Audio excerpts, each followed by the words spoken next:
अस्सलाम वालेकुम फ्रेंड्स, कैसे आप? I hope you very well. Sabir पाक रज़ी अल्लाह ताला अन्हा की ज़बरदस्त कहानी जो आज से पहले आपने कभी नहीं सुनी होगी। उनकी ज़िंदगी की रियलिटी की कहानी सुनकर आप भी हैरान रह जाएंगे। चलो वीडियो को स्टार्ट करते हैं।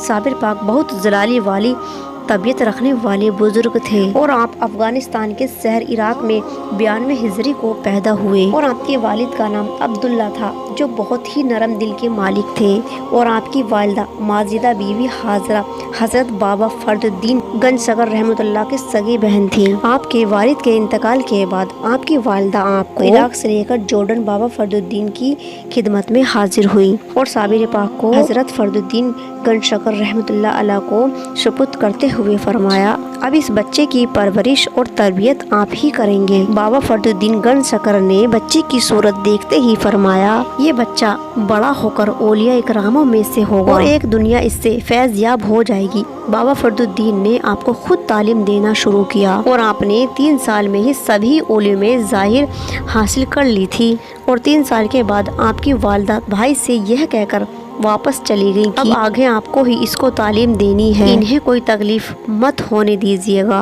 और बाबा फर्दुद्दीन गंजशकर को बहन से बहुत मोहब्बत थी तो बाबा फर्दुद्दीन ने बहन के सामने ही भांजे को मुरीद करके तकसीम ए लंगर का काम हजरत साबिर पाक रज़ी अल्लाह ताला अन्हा को सौंप दिया, पर आपने उस काम को बखूबी अंजाम दिया। बेशक उस वक्त आप साबिर पाक रज़ी अल्लाह ताला अन्हा की उम्र बहुत कम थी। फिर एक अरसे के बाद जब आपकी वालिदा ने आपको वापस आकर देखा तो आपकी आंखों में आंसू निकल आए क्योंकि आप सूख कर कांटा हो गए थे। फिर भाई से जाकर शिकवा किया कि ए भाई, मैंने तो अपने बेटे को इसलिए छोड़ा था, इसलिए छोड़कर गई थी कि ये खा पी कर जवान हो जाएगा, निहायत ही सूख गया है। तो बाबा फर्दुद्दीन ने कहा कि मैंने तो तुम्हारे सामने ही खाने बांटने का काम इसको सौंप दिया था। जब हजरत साबिर पाक से पूछा गया तो आपने फरमाया कि आपने तो मुझे लंगर तकसीम करने का काम ही सुपुर्द किया था और ये कब कहा था कि इसमें से कुछ खा भी लेना। उसी वक्त आपके मामू ने कहा आपको साबिर यानी कि सब्र करने वाला। फिर आपको अपने सीने से लगाकर पता नहीं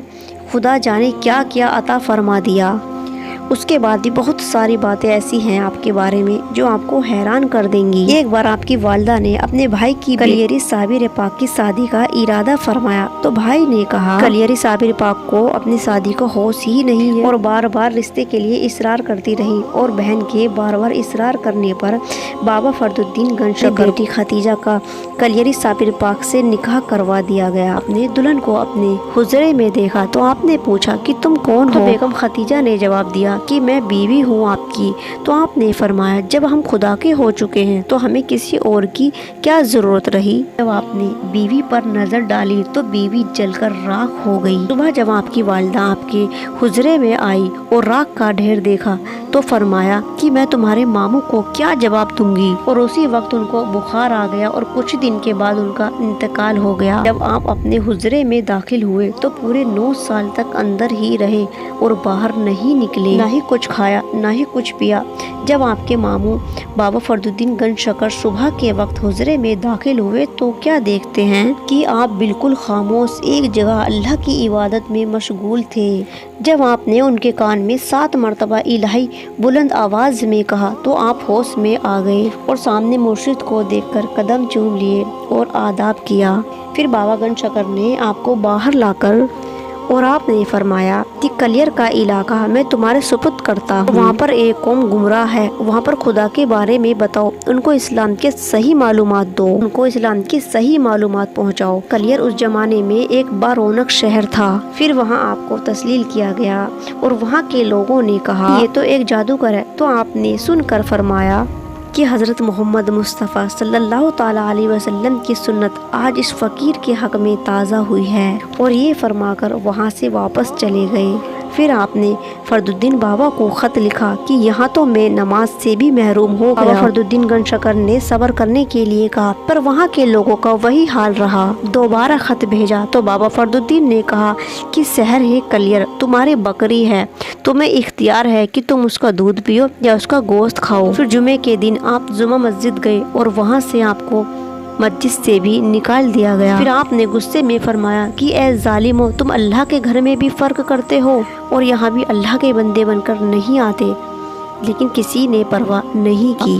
آخر میں جب امام نے خطبہ ختم کیا تو آپ نے زلال میں آ کر مسجد کو مخاطب کرتے ہوئے کہا اور فرمایا کہ اے مسجد اب تو بھی سجدہ کر لے۔ سن کر عالی شان مسجد فوراً ہی دھڑام سے گر گئی اور بہت سے لوگ مسجد میں دب کر مر گئے، جس سے پورے شہر میں طاعون پھیل گیا اور پورا شہر ویران ہو گیا، کھنڈر میں بدل گیا۔ پھر وہ لوگ گھبرا گئے اور گھبرا کر آپ کے پاس آئے اور بولے، آپ کی زبان سے جو بھی نکل جاتا تھا وہ فوراً ہی پورا ہو جاتا تھا، اور جو بچے تھے وہ جنگل کی طرف بھاگ گئے۔ آپ میں جذبہ الہی بہت ہی زیادہ تھا، دنیا اور دنیا والوں سے آپ کو کوئی بھی مطلب نہیں تھا، لوگوں سے دور بھاگتے تھے اور ہمیشہ اللہ میں ہی مشغول رہتے تھے۔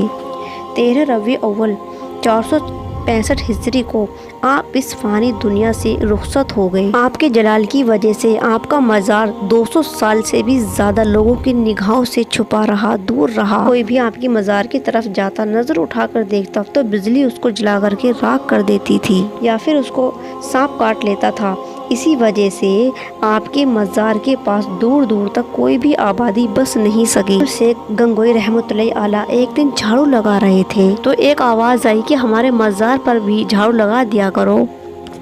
تو شیخ رحمۃ اللہ یہ نہیں سمجھ سکے کہ یہ کس بزرگ کی آواز ہے۔ جب آپ نے دعا کی تو آپ کو پتا چلا کہ یہ حضرت صابر پاک کی آواز ہے۔ عبدالشیخ قدوس اپنے مریدوں کو اپنے ساتھ لے کر مزار پر پہنچے اور وہاں پر قرآن پڑھوایا اور فاتحہ کرائی اور حلوے پر صلی اللہ تعالیٰ علیہ وسلم کو ثواب پہنچوایا اور وہاں کے موجودہ لوگوں میں وہ حلوہ بٹوا دیا گیا۔ پھر عبدالشیخ گنگوئی نے وہاں 3 دن ٹھہر کر وہاں مزار پر ہی چوبندی کروائی اور بانس کی چھت بنوا کر مزار پر سایہ کروایا، اور پھر آپ نے دعا فرمائی اور آپ کی دعا قبول ہوئی اور حضرت صابر پاک کی ضلالت بھی ختم ہو گئی۔ پھر لوگ آپ کی مزار پر زیارت کے لیے آنے جانے لگے اور آج بھی سینکڑوں سال ہو گئے اور آپ کا مزار انڈیا کی سرزمین پر موجود ہے اور لاکھوں لوگ وہاں جاتے ہیں، منتیں مانگتے ہیں، اپنے دکھ درد لے کر وہاں جاتے ہیں اور اللہ کے کرم سے وہاں سے خوش ہو کر جھولی بھر کر لوٹ کر آتے ہیں اور لاکھوں لوگوں کا